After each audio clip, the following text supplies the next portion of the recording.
it was also this moment where I told myself, you don't have anything else. You can't go to these places to heal. You do have a printmaking studio, though.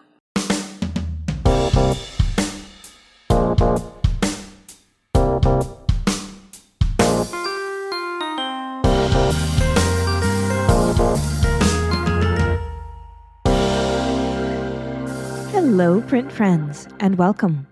This is a bilingual podcast, so if you subscribe to us, you'll be getting episodes in English with me, as well as in Spanish with Ronaldo Gil Zambrano. Together, we speak to people around the globe about their practice and passions in the world of print media and multiples. Hello, Print Friend is brought to you by Speedball Art Products. And in 1915, Ross F. George published the first edition of the Speedball textbook, which quickly became a superlative resource for artists and letterers of all skill levels. This is a great inspiration for the gig poster gang or for people who want to develop their own letter forms for screen and relief printed work. In celebration of the 105th anniversary of this book's debut, the 25th edition of the Speedball textbook has a convenient lay-flat construction and 120 pages of examples, contributors' works, and innovative technical insight that is sure to inspire and appeal to scribes and enthusiasts across the spectrum of skill and experience. There's a link in the show notes. This episode is also brought to you by Legion Paper. Legion is a fine art paper company that represents the best papers in the world. They either stock it, source it, or make it. With brands like Stonehenge, Somerset, Coventry, Reeves, Arches, and more, Legion is the best paper resource for every artist and printmaker's needs. Learn more about the variety of papers Legion stocks at www.legionpaper.com.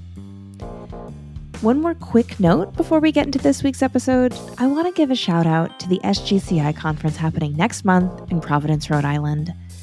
If you haven't been to one of these conferences before, they are a blast. It is days and days of printmaking content to make your heart sing.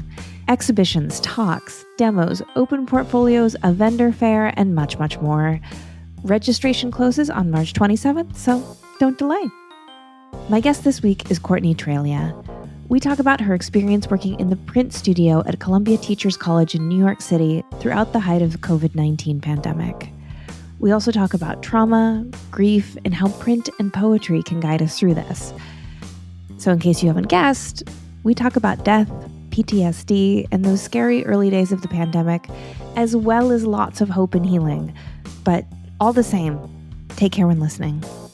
Hi, Courtney. How's it going? Hi, Miranda. It's nice to meet you.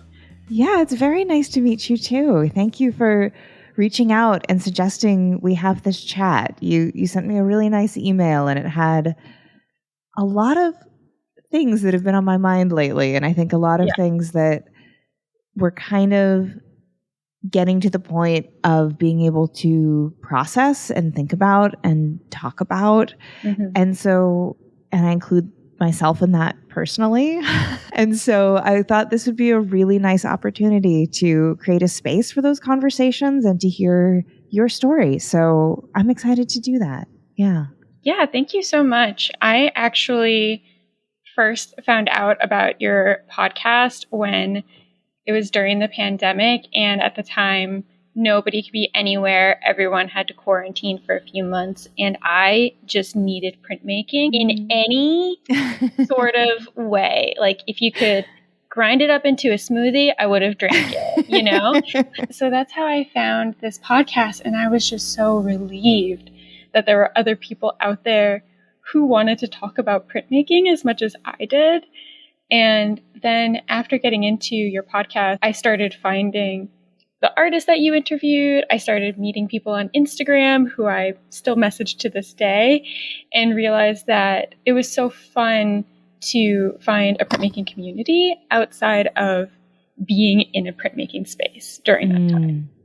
Oh, I'm so happy to hear that. Thank you for saying that. And of course, just a huge shout out, a huge love for all of my guests during the pandemic who really showed up to have those conversations during a really vulnerable, unsure time for everyone. So yeah, that was, it helped me immensely as well, just to, as you say, feel less alone and to get that little window of normalcy of these people are still here and we're Right. still interested in this, and no one is forgetting about each other. No one is forgetting about this community during Right. this time. So yeah, so thank you to all of those guests, and yeah, thank you for the kind words. So before we get into the pandemic printmaking intersection Yeah. chat, I'd love to just hear a bit of background about you, kind of in the, my husband and I call it the before time. We want to talk about things that happened before 2020. So why don't we just start with the classic questions of who you are, where you are, what you do? So I am from New York. I still live in New York. I've sort of straddled between living in Long Island in New York City and also at the complete opposite end of the state in Rochester, New York. I had a lot of extended family that lived in Rochester. And growing up, my parents thought it was really important for me to spend time with them, and bless them for taking those trips every single season break that we could, because it was always like the 8-hour trek upstate. Yeah. Yeah, as someone who is in Western New York and who has many reasons to go to quote unquote the city. Yeah. I know that drive. Yeah. Yep. And I love that Wegmans has sort of infiltrated New York City. But for so long, it was just such a gift to go up to Rochester and be for like 3 hours at a time. But so it was nice to have this sort of balance of being near the city and having all these fun experiences, but also at the same time, Long Island is very class-based. So, you know, I always thought that we grew up with like a really, really great family, and we had food on the table, we had a home. Like, I feel like even as I explained sort of like what was seen as stigma back then, it's like we didn't own a home. We went out to go do our laundry. And it's so wild to me to even say that that was like a stigma then, because to me that's just life. It's not even anything to judge about, but at the time it was. So sort of having that separation and going to Rochester and going to family and a town where like forest and nature is so much a part of it, I feel like really helped my values and helped shape what I love about nature. So a lot of my artwork contains elements of like nature and the earth, but also kind of mixes it with these surreal fairy tale, kind of sci-fi creatures. And I sort of use those to manifest how I'm feeling or what I'm experiencing. Yeah. And so in this life where you had this balance of Long Island and then really, really beautiful nature of Western New York, it is truly stunning here. So in this childhood that you had where you're going between that really urban existence to the more rural existence and the real beauty of Western New York, where was art in all of that? Were you immediately identified by teachers and peers as an artsy kid? Did you have art influences in the family or crafting? What was that time like? It was just as inherent as breathing for me. It started very early. I have a picture of my parents took us on vacation to the Bahamas. I had to be like 2 years old. And they drop us off to like the childcare there, which is so great for parents, but devastating for me at the time. I was horrified that my mom was leaving me. And when they came to pick us up, they were like, okay, you can paint your parents' faces. And I just very vengefully put a mustache on my mom's face. And we see that as like the pinnacle moment of like Courtney uses art to express how she's feeling. and I have a very creative family where it was very fostered, but it was very different. So my mom liked to draw a little bit. My dad was a musical theater person. And my sister is also like a crazy, insane and talented musician. She has shifted her career into pastry, but I still see that as such an artistry because she will spend 6 hours making a homemade palm tart. And I can't imagine. If you asked me to spend 6 hours printmaking, totally fine. If you asked me to spend 6 hours making a homemade crust, I'd hate it. Yeah. So I think that there's still so much value in that. But so my dad was a musical theater person, and he loved singing and acting, but he went into law to provide himself with a career that he felt like was sustainable. And even then, he didn't really want to go into law to be a private lawyer. He did it to serve the community, and he became an assistant district attorney. So he was always very supportive of us following our dreams. So it was lovely. So it was really much like, okay, like if you're going to do this, then you got to really want it, and we'll help you get there. But then you've got to find out like what you need, what you got to do. And, you know, it was also like, you got to make sure it's clean when you are doing stuff around the house. So it was very much like, we will support this, but here are some expectations for it. Yeah. Yeah, it was just always something I was doing. It was just always my way of expressing. And so what about printmaking? When does that come into your story? Yeah, so the first time I did printmaking, and now I feel like it's much more common now that I work in art education. But when I was in elementary school, we had one project where it was drawing on the little styrofoam plates. And I never got to do that again in my entire K through 12 education. I never got to do printmaking again. And I just remember that being like such a special thing, but it never came up again, you know? And then it wasn't until college that I took printmaking, and I hated it. No. It was not a good studio space. And also like when you're 18 and 19 and there's still like this like friend drama or boyfriend drama or relationship stuff, I still was kind of more fixated on that than whatever was happening in the classroom. And then you get away with it, and then you kind of feel like, well, then I have no attachment to this. So I really couldn't get into it. It wasn't until I started working in education. I worked as an early childhood educator, and they offered credit with a university. And I was like, I just want to go back for my master's. I'll go to whatever school they offer. That's totally fine. And it ended up being Columbia University. Oh, nice. Yeah. So I was like, well, now I have to get into it. So that scared me. That was terrifying. And I got accepted. And so I started my master's in art and art education at Teachers College. And my advisor at the time suggested, take courses in things you don't know. And I was like, okay, well, I know painting and I know drawing, but nothing ever felt quite like my form of making. I just felt like I didn't have it yet.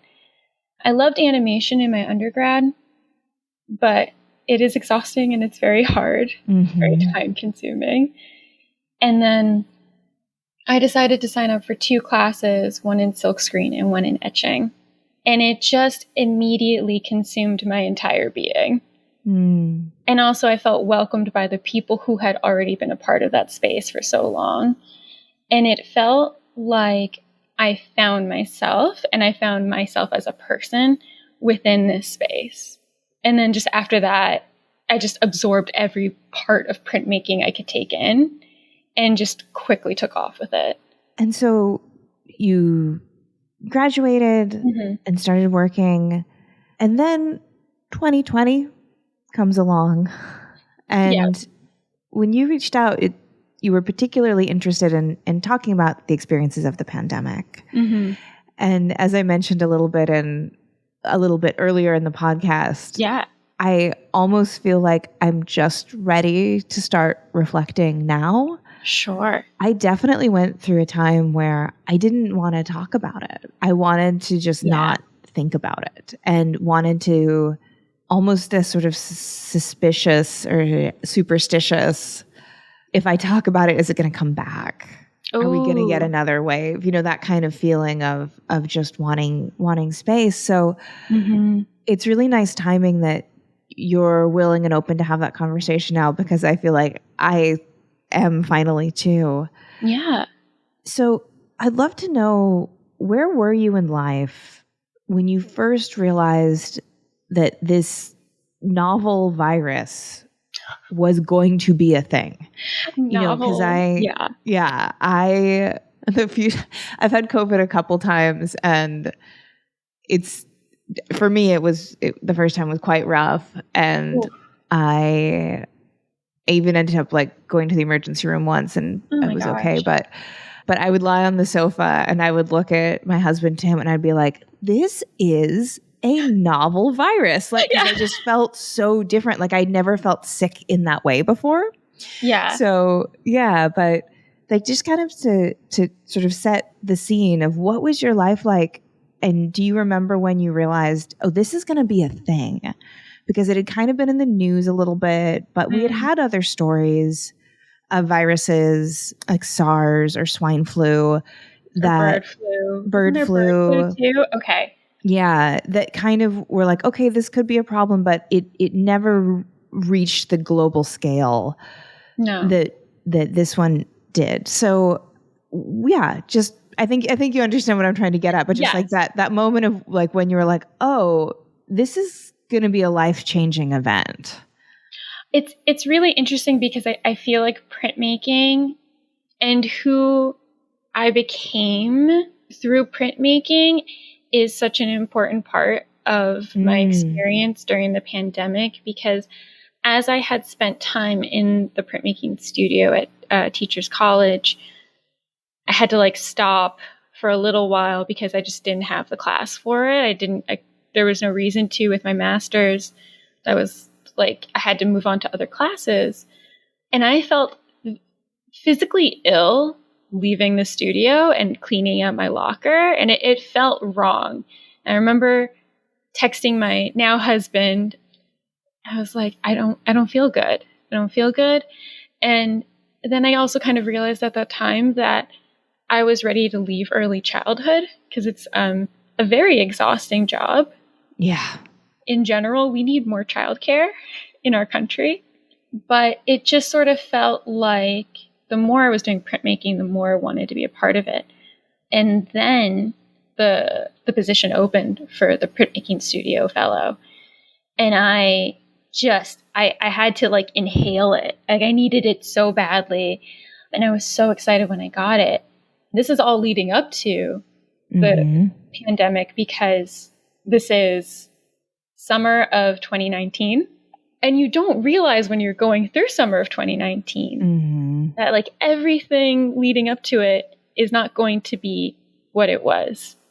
So leading up to me getting to leave my job and work more as an artist, which also felt like a really, really daunting task to like leave a full-time job, pay out of pocket for whatever classes I had left, and work as an artist.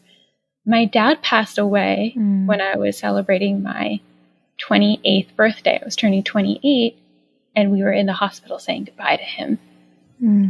So this big life-changing thing happened on my birthday, and at the same time, he was going to see me graduate. So that was really tough. And I thought that just that alone was the thing that I was going to have to overcome. Yeah. Not knowing that this other thing was going to happen, right? So I feel like the way that I felt at that time is very much what you're describing about the pandemic and about COVID, is that I just sort of closed that door. Like my dad had passed, I was taking care of my mom. My sister lives in Boston, but it felt like I was sort of supporting them while they grieved, and I closed that door. I was like, I got to do what I have to do to protect my family and work as an artist. And then I think in like November or December, you start hearing people are getting sick in China. And I started to witness at TC, which is a very, it has a big Chinese community. I started to see them getting treated differently.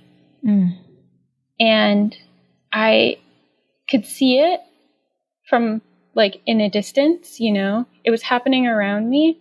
And then as we got closer in January, my classmates weren't allowed to return to the classroom. And then that became very jarring to me. And then I think in February, I was able to finish my research thesis. I got a grant for my thesis, which was around art making and losing a parent at a young age. And then I was going to go to Austin to see my best friend who lives on the other side of the country. She was my college roommate in undergrad. My dad loved her because she could be very snarky around me, and we were texting each other and we're like, hey, what do you think is going on? Should we still go meet each other? We were going to Austin to meet each other in the middle. And we were like, well, we don't get to see each other. We only get to see each other every 3 years. So I don't want to miss this. Do you want to miss this? And we were like, no, let's still go. And then every day that we were in Austin, it just kept getting worse and worse and worse. So being in New York City while the COVID pandemic is erupting exponentially, I wasn't in New York. I was visiting a friend. We were going to Austin. And every day I woke up and I'm getting texts from my family and friends saying, are you going to be able to come back here? You know? And even then, my friend and I had the conversation again. We're like, are we okay to be here? Do you want to go home early? And I was like, I just want to spend time with you. Even if we were just like in the hotel lobby eating some burgers, and then the next day we take our flight home. So then when I came home, it felt like I was like sort of immediately I was immediately ambushed by just the level of what was happening around New York City. And it very quickly changed. So that was really terrifying to me. And also my mom and my roommates at the time we all lived really close to each other, but they all work in fields where they needed to be out there still. So my mom had to work at a doctor's office. My husband is a mechanic for disabled drivers. So he makes cars more accessible. He has to be in a space where he's helping people. And also my roommates at the time worked at care facilities for older individuals. So we sort of created this little, what I call my little village of people where we could help each other. Like one worked at Harmon's, rest in peace. But he was like, I got us toilet paper. I got your mom toilet paper. So we're okay. You know? So it was like, okay, does anybody need tests? I got a couple of tests. I got hazmat face covers. I got masks. Like we really worked together to keep each other okay. But also at the same time, my grieving was starting to appear. And suddenly these things that kind of help you grieve, I didn't have access to anymore. You know, going to the places that you love with someone, spending time with friends, you can't do that when you have to stay away from each other. So that was my introduction. Yeah. I was going to ask, can I ask, when you say your grieving was starting to appear, how did that manifest for you? Like, what did you notice that you were like, oh, this is some delayed grief over the loss of my father?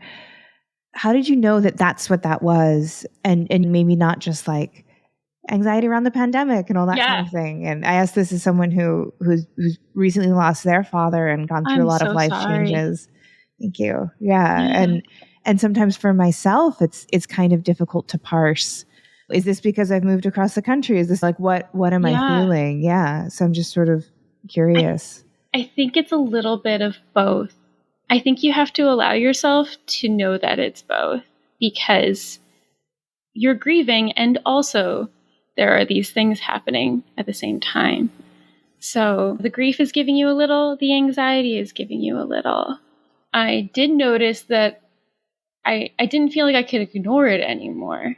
Right. Okay. Yeah. That makes sense. So I'm not sure if it was necessarily that, and I'm negating myself in that way, but I think that whatever bars I had held up by being really busy and feeling like a quote unquote successful artist, that was around me anymore to keep me busy. Oh, You know? That makes a lot of sense. So that's when I started to feel not great. And also, like I said, we were in these areas, in areas of professions where my husband or my mom couldn't leave the state.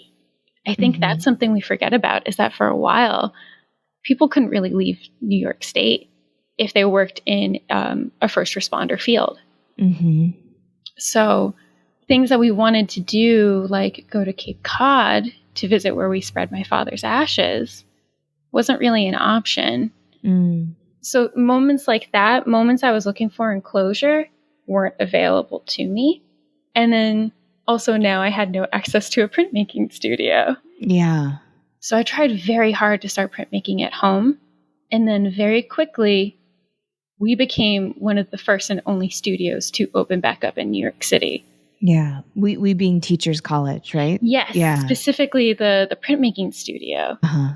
It was just us, I think, in July of 2020. Mm-hmm. And that's still so early that we had to get special permission just to enter. And I took Polaroids of New York City on that day because it wasn't anything that looked familiar to me. It was just a ghost town. So we started planning, how do we have just one class that's open? How do we give people access to this space, in a space that is all about community and sharing tools?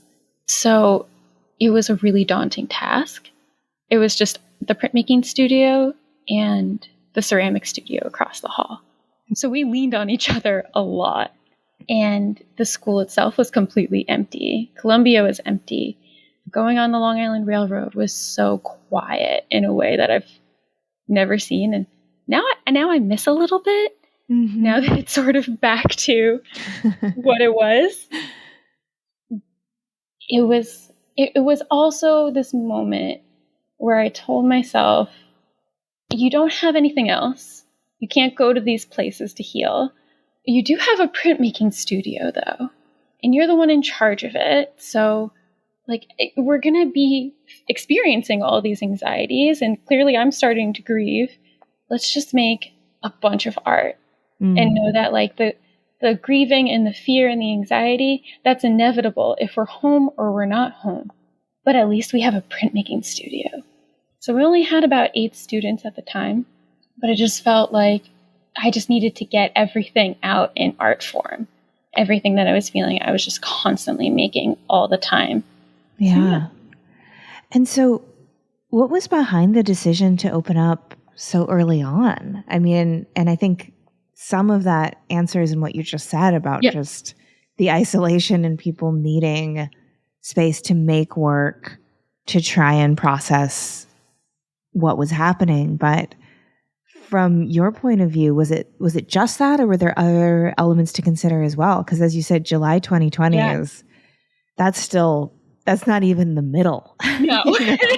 I, to this day, am still not sure what made the higher ups, whoever it may be in this university, made them decide, like, okay, like they made it very clear that some other labs at Columbia University had to open their labs because specimens and data were like dying in the petri dish. Yeah. So money was just, and time was being wasted the more that those samples just sort of stayed in the lab. That makes sense to me. I'm still not sure why they let us open up again. It was a crazy decision. Like, even looking back at it now, I still think it's a crazy thing that we went back in so early. But we made it work, and I'm actually so incredibly grateful that they did let us do it, because I don't know what I would have done without it. What was the work like that you were making during that time? It was really just experiencing whatever I was feeling and manifesting it into something. But I also wanted anybody who doesn't look like me to connect to it. So I started making a lot of these creatures as sort of anti-portraits so that people can sort of insert themselves into the creatures I was making. So, for example, I started doing these aliens with houses for hats, because I've been thinking about, and the book that I made after all of this kind of answers these questions too, or at least experiments with answering these questions of where do we belong? What are we leaving behind?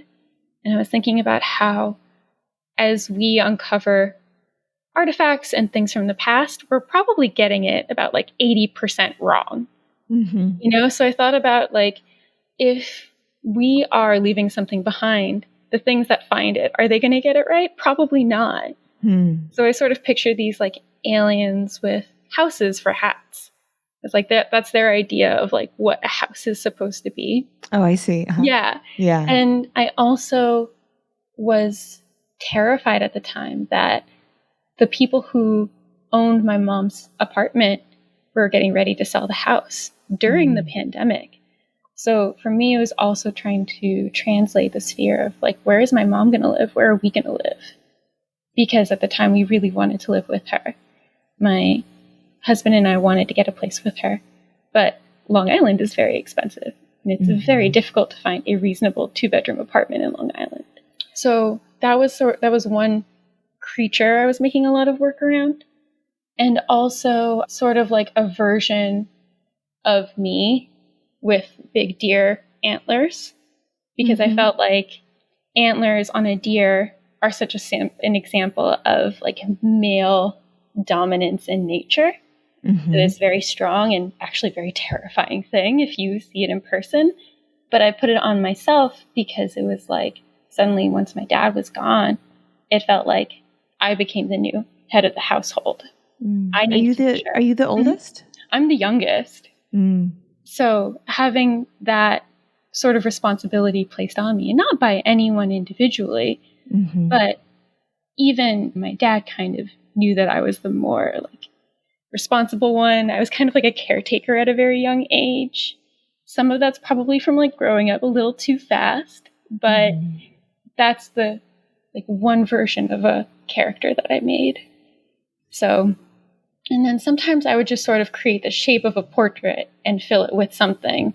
Like I would make monoprints around Aurora Borealis, but it would be the silhouette of a face, or it would be waves coming and going.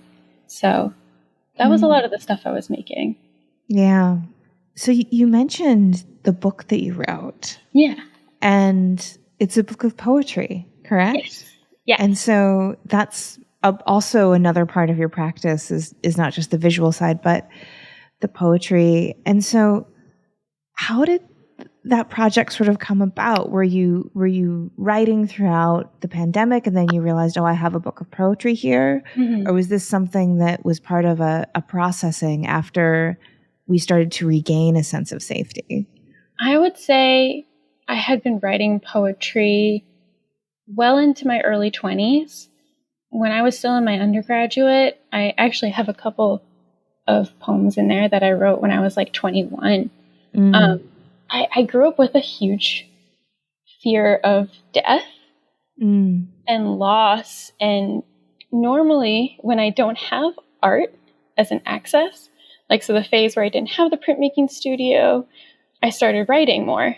Yeah, that makes sense. Yeah. Yeah. And I took my grandfather's typewriter, I cleaned it, and I added some ribbon. And I originally started writing poetry on there. So then during the pandemic, although I had the studio space and people knew that I was grieving this loss, it is a very lonely experience, you know? Even if you have a community, you're still, it's internal. And then I'm literally just on the bus alone and no one's there to get me from Harlem to Penn Station. So I started writing again. And so it was sort of during all of the uncertainty of what was going to happen that I started writing again. And then now we get to the point where like it really becomes clear that I'm grieving and I'm struggling. The people I was living with at the time got COVID. I'm immunocompromised, so our fear at the time was if Courtney catches it, she's going to the hospital. Yeah. So my boyfriend at the time, I should also preface that like the person that I'm speaking about, my husband Joe, we are high school sweethearts. Oh. So we've known each other since we were 13. We were best friends. And then one day we finally just were single at the same time. And I was like, oh my God, this is finally happening. He feels the same way I feel. So then to have that loss during such an uncertain time And then to find out that your person is sick and you have to leave them, like it's better for yourself to go somewhere else. Can I curse? Am I allowed to curse? Yeah. If not now, when? Yeah. Yeah. It was the shittiest feeling I've ever felt in my life. And I still feel that. Like when I think about how I felt when I was writing the poem about him, which was called November in the Flames, I felt like I was leaving him in a burning house. And suddenly this like paralyzing level of anxiety took in again that I have not felt since like my undergraduate, since high school. I spent all of this time trying to ward that off, ignoring my grief so I would keep going. And suddenly I just couldn't avoid it anymore. And you had mentioned that you've had COVID a couple of times, and one time where it was really bad. I never know if I got it or not, but I did test positive, and I was living with my mom. So now my fear was I left my person to be safe, and now I'm going to get sick and endanger my mother, the only living parent that I have. Yeah. Was this in pre-vaccine time? Yeah. Okay. Wow. Yeah. Yeah. And I think that's the thing that we forget because we know so much now. And it's so different that fear seems like such a distant concept, but it was really prevalent. Well, that's the thing is even now, I think that we forget almost consciously how much we still don't know and how we're still seeing consequences of people having this manifesting in new and really scary ways. But definitely in those first months, that first year, we didn't have any idea what this was or how it was going to affect people. And even just the other day, I work at a university and I was giving a visiting artist a tour, and I went to go up a flight of stairs with them, and I turn around and I get to the top and they're only halfway there, and they're taking the stairs very slowly. And I said, "Oh my gosh, I'm so sorry. I should have asked if you were okay with stairs." And she said that she has a heart condition from COVID. Yeah. So she has this invisible illness that changed her life forever. And so it's those moments like that, I think, that really bring home how much we still don't know. Like why did some people have their internal organs compromised? Right. Why did some people test positive and remain asymptomatic? Like we have no answers to these questions, and we still don't know what truly long-term effects are. There's a Radiolab podcast that they talk about how sleeping sickness is likely, historically, when they look back at it, likely the result of the Spanish flu, but it came back 20 years later. And I think about that kind of thing in terms of what we don't know. And I've had COVID 3 times, and I'm like, okay. Oh my gosh. Yeah. Like it feels a little bit, I think a ticking time bomb is a little bit too dramatic of a phrase, but it's something that was in the back of my mind of like, what did this do something to me that I don't know? Is this something that I'm going to discover in 30 years had a consequence for myself? So yeah, it's still present, but as you say, that first year, it was that magnified to just an absolute extreme. Yeah. Yeah. And I think also you had said how, it's been kind of hard for you or you're starting to open up to how that was a time that we've lived through. And I think part of it too is how has this altered our physical selves in a country that is already very ableist? We already had lived in a country that doesn't realize accessibility. What is considered accessible really isn't accessible. And now you have more people living with these conditions, and we just we haven't given the attention that it needs to really understand it and how it's still affecting people. Yeah. And I wonder how much of that is that desire that I spoke to of just wanting to be like Don't want to look back. Don't want to think about that. Everyone back to work, keep making money. We need to get this economy churning again.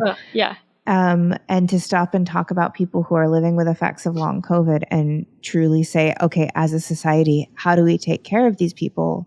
Or really anyone with a long-term disability, which we're terrible at doing anyway. You know, it's like not wanting to turn and face this. Yeah. Yeah. How do we care for each other and for other people? And I think also there are sociological effects too that we're not quite addressing. People are so quick to react to things these days because we've been hunkered down and we just have our phones and our internet to voice our opinions. That does something to you. A lot of people were angry. A lot of people were angry for different reasons. And I'm not saying that all of it was entirely justified, but some of it definitely was, you know. And then also there's just sort of an excitement to do so much. I think it was last year, my friend and I, we just started going to concerts all the time. And then I realized like, oh, I'm older now and I'm exhausted and I have a migraine after going to a concert. But we were just dying to be a part of those things again. So I think that's part of it too. It's like there's all these different factors in it. Yeah, absolutely. But yeah, so your book, so you were writing, I mean, that's such a picture that you've painted of just being alone on these buses. Yeah. And these city that I'm sure is strangely empty and writing, you know? And so, when did the idea of making a book of the poetry and the lino cuts and all of that kind of thing start to form for you? Yeah, so once I realized that I was like being like controlled by this paralyzing fear again, and I started processing my father's loss, I really needed a project. And also at that time, through finally going to therapy and like addressing these feelings, I was like, I'm going to throw myself into therapy. I'm going to take it so seriously and just be honest about how I'm feeling. And then I was diagnosed with PTSD. And I feel like something that people misinterpret about diagnoses is that it's not that it just appeared. It is not pneumonia, which I've had multiple times, hence the immunocompromised. Yeah. But it's that it's kind of like I was already living with PTSD, and I didn't know that I was doing that. This was actually like the turning point for me to start feeling better. We have a name for it. We know different things that can work. Let's try this. So while I was going through the process of getting diagnosed and like learning how to control that, and not necessarily control it because I can't control my brain. Yeah, maybe manage is a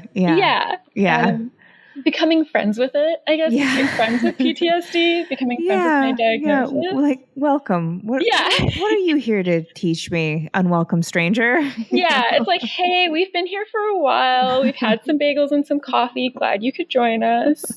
Now we can have a conversation about it. Yeah. I decided I have so many poems, and probably a lot of that was me channeling these things I couldn't quite figure out or quite put a label to.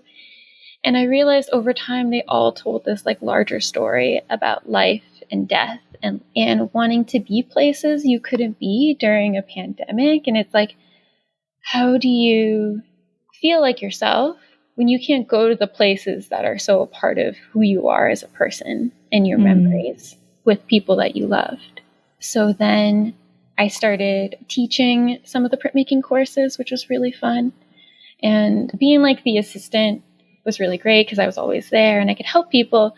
But to actually teach the courses, they also gave me a grant to make projects that I wanted. So I had heard my mentoring professor say to some other student, like, oh, you're an English student? You can make a book of poetry. And that was like a couple of years ago at this time. And I thought of when she said that, and I was like, this is crazy, but I'm going to do it. I'm going to put the poems together. I'm going to line them up. And I really thought about how do I make this as easy for myself as possible? So I started printing them out on paper, putting them in an order to try to tell a story. And then I was like, well, I can find books on my own. But if I'm going to make this possible, I should probably find the best way to bind these books. So I learned how to do 4-stitch. And I just started printing out the poems on silkscreen and exposing them on a silkscreen. And then when we finally were able to go to Cape Cod again, where we scattered my dad's ashes, I brought all of the pages and all the covers with me. I have a video of me with a tote bag in the back of the car, just like bending them with a bone folder. And I made these lino cut prints to kind of create these images around some of the poems. And I started binding them when we were on vacation. And it was a task. It was a project that at the time, every time I said, I'm going to do this, I thought, why am I doing this? This isn't going to go well. But then every time I completed a step, it felt like it was telling me to keep going. And it felt so right. Like, not going to go well because you were worried about the finished product artistically, or worried about the emotional impact? Or what? What was that voice trying to warn you about? I think I was afraid that however I pictured binding a book, that it wasn't going to come together, like physically. Like I was afraid, like I have an idea of how this will work, but I'm not sure if the execution will meet my expectations. And then, so I'm in Cape Cod with my family on vacation, and I'm sitting there like pressing the needle into the pages, and my husband sits down and he like finally like pulls out a copy, and he gets to the poem about him, and he just like holds out his hand to me, and he just knew. I didn't tell him about it, but he just knew. And then I looked over him again, and he's like in tears. And then I thought to myself, like, I don't share my poetry with people. This wasn't something that people knew that I wrote, mostly. So I thought, if I can make him cry, and he's an Aries, then,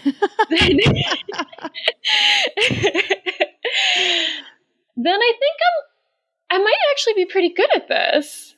Like, that was my reaction to every step that I took, that I completed. Not necessarily like, did I make my husband cry today? But every step was like, am I completing something that feels good? Should I keep going? And it was a great feeling. And then finished these books, and suddenly they were going places.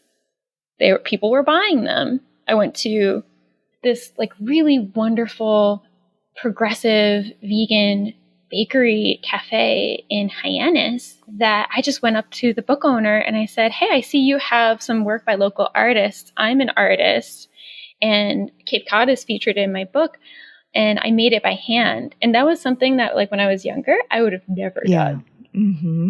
That felt like such a big feeling in itself. It's scary when you're an artist to just go up to people and sort of network and promote yourself. Totally. Yeah. So I felt really proud of myself for doing that. And it just felt like, oh, this thing is really taking off. If the thing that I made by hand is taking off, then I should look into actually getting it published. And after a short while, I found an independent publisher who, reasonably so, in their first email was like, we were really concerned when you said you have a poetry book. But after reading this, because I get that. And that's why I don't think I showed people my poetry a lot. After showing it to them, they were like, no, we need to share this because this is really important.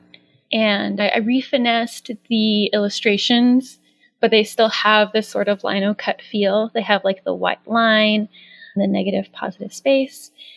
And so, yeah, now it's an actually published book, and it's just sort of an adventure that it took me on that I never thought it would take me on.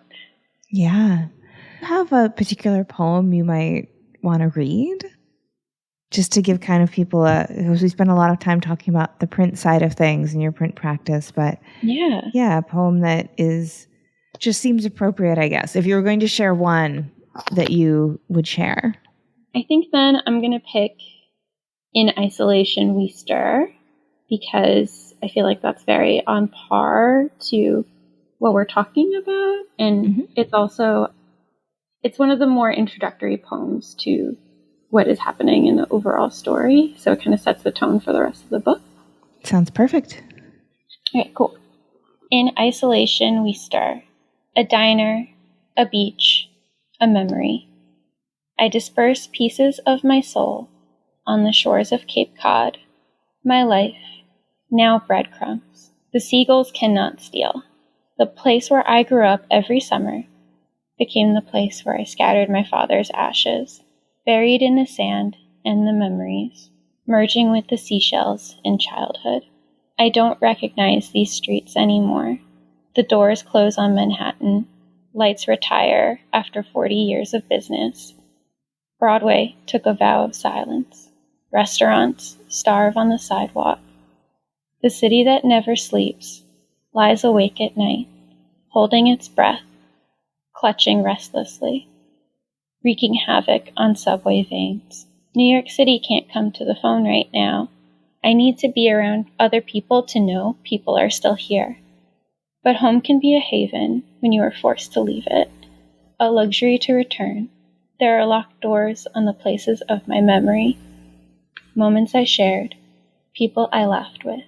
If we cannot go back to the places where we left ourselves behind, what will become of our souls?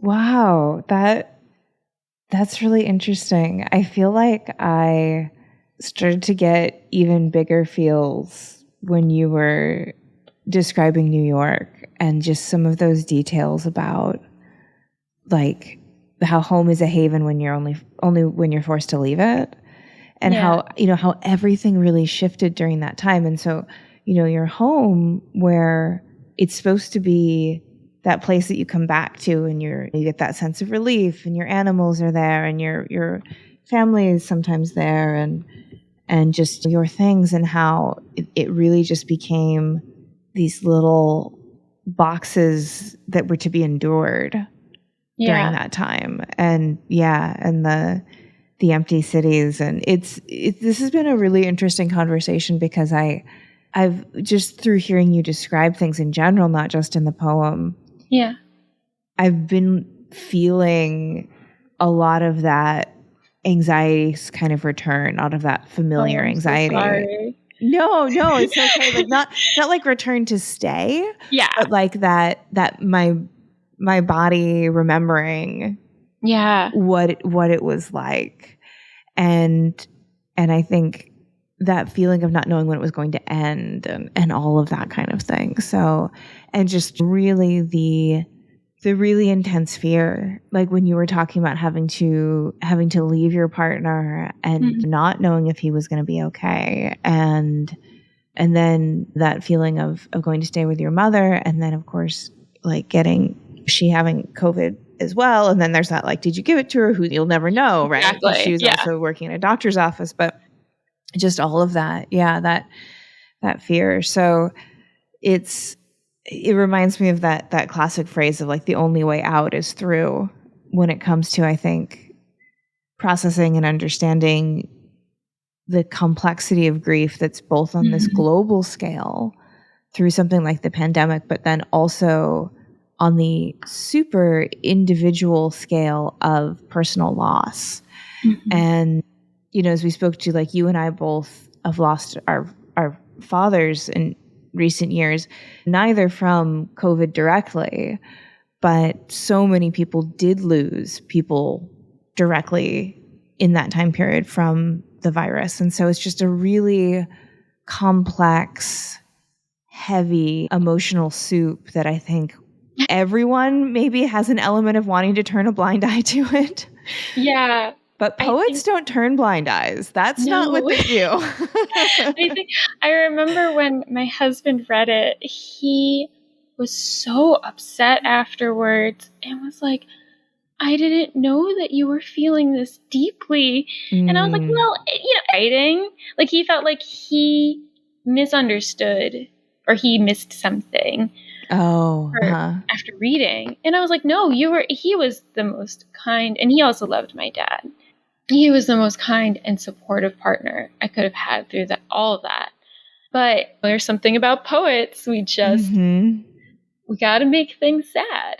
Not always, but it's a different way of channeling the experience. It doesn't mean that he didn't participate in the things that were happening when I was writing it. It's just, I think for him, and when you read poetry, it's like you're shifting the context of a situation a little bit. I had a really great therapist once who told me, and this is when I was helping my mom move out of her apartment, and that wasn't even a year into me grieving. And I had to throw away all of these childhood things that I wasn't necessarily sure if I was ready to get rid of. But at the time, I was like, we just got to get mom out of here. Yeah. And I had a therapist who said, it's like a storm and you just have to wait it out. And I think about that in so many uncomfortable situations where it's sort of like our natural reaction to flee from something. But sometimes, just like a storm, you just have to keep moving. Yeah, it's really interesting that you say that. I have a really similar mantra, if you want to call it that, which is my favorite book is Lonesome Dove, which is a story of cowboys bringing a herd of cattle from basically Texas to Montana. And at one point, they're out on the open plains and they realize that a swarm of grasshoppers is coming at them. Like they think it's a storm cloud. Gosh. But then as it gets closer, it's these massive storms of grasshoppers that can sometimes exist in open plains. Really? And it's coming at the herd of cattle, and they're eating the grass as they go. And one of the younger cowboys turns to the captain of the team and is like, it's bugs. Like, what are we going to do? And the captain just says, live through it. Yeah, that's exactly it. And, like I said, with the pandemic, with personal experiences, it's sort of in our natural response to panic and flee something that is scary. But sometimes you have to kind of hold on harder during those times. Yeah. And, even when I realized that my body was reacting to something maybe because COVID was scary or because I was grieving or experiencing a trigger of PTSD. Instead of fearing that sensation, I wanted to love it because that meant that my body was in some way trying to protect me. Yeah. Like there were times, especially when you have PTSD in general and you don't have a pandemic. Before I was diagnosed, I was going to places when I was finally meeting up with people again. I was going to places that I had no recollection of being to before. And that can be kind of scary, especially somebody who likes control and is like very neurotic. The idea of seeing a place and being like, oh my God, I've been here before. Or like I passed a bakery once and was like, oh, that sounds interesting. I think I want to check that place out, just to realize that I'd been to that bakery before multiple times. It was the place where I ordered my birthday cake the day my dad passed. Right. And that my brain had told itself, like, you don't know this place. Yeah. Instead of being like terrified that my body was like trying to lie to me in some way, I wanted to sort of honor what it was trying to do and just accept that like you did something to protect me. And now we're seeing it again, and we're going to accept that that's what this place is and try to work through those feelings. Yeah. Ooh, yeah. I know. Like I feel like, where do you go from here? I know. I feel so bad when my poetry and my artwork are so sad because I'm a very like chill, happy-go-lucky person. Like when I talk to people about my artwork, they're like, especially people in my life who know me and know me as this like positive person, they're like, oh my God, what did she do? And I'm like, what? I just made something. Yeah, absolutely. Yeah. Well, and I think continuing to make and continuing to work is, I don't want to say like the obligation, because that sounds too, what I want to say. It's like more like keeping time and keeping the emotional history and the emotional record of times like this is what artists do. And it is, of course, through our individual lens, because that's how the world works. I walk around looking out of my own flesh suit. So that is the only way so far I've been ever able to perceive the world. But even in the specific, it becomes such an incredible record of a time and a place that people were going through. So your personal processing, even I think, as you said, when it is sad, it is accurate, and it's a part of history now. Yeah. And it happened during this time. And I think that we look at other artwork and can acknowledge that it was a part of time. But it's hard for us to place that same sentiment on us while we're experiencing this thing. Yeah.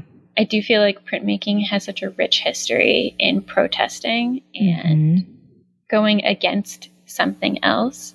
I think that was also part of my reason for printing my own book, because I was like, well, I don't know if anybody's going to like this or if anybody's going to publish it. So I'm going to do it myself, you know?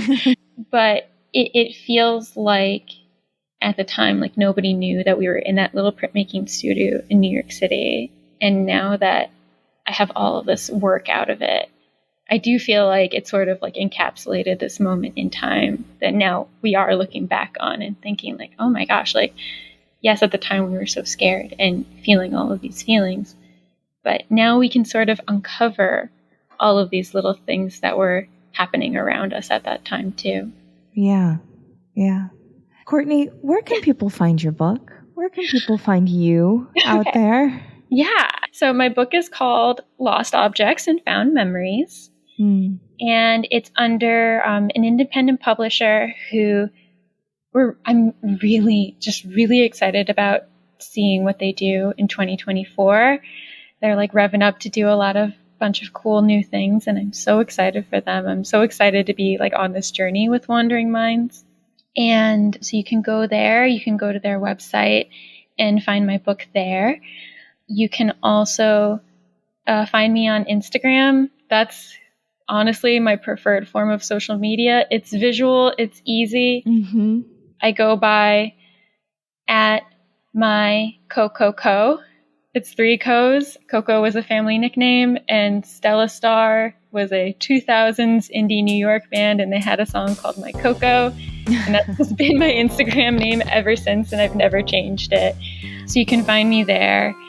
And my website, which you can also find on my Instagram as well. That's just Courtney Treglia, Wixie site. That's it. Beautiful. I'll put links to that in the show notes. And thank you for going on the journey and having the talks and marking time, marking experience. So, yeah. Thank you so much for sharing this with me. I feel like this was such a fulfilling conversation, and we literally have just met, and it was just like so full of experience, and it was really wonderful. Yeah, thank you. Just a quick note, print friends. Since we recorded this episode, Courtney's publisher has rebranded to Bryson Publishing. They also reprinted her poetry book in better quality. And a percentage of those sales will go to Frontline Arts in New Jersey. So check out the link in the show notes for that one. If you like today's episode, we have a Patreon where you can help support our podcast and get bonus content, like Shop Talk Shorts with past guests. But the very, very best thing you can do to support this podcast is listen, rate, follow, and share with your fellow print friends around the world. And that's our show for this week. Join me again in 2 weeks' time when my guest will be Hannah O'Brien, who lives her life making prints with her cat while sailing up and down the East Coast of the United States. we talk about setting up a print studio in a space that's always moving, feline studio assistants, and online branding. You won't want to miss it. This episode, like all episodes, was written and produced by me, Miranda Metcalf, with editing from Timothy Pauschak and music by Joshua Weber. I'll see you in 2 weeks.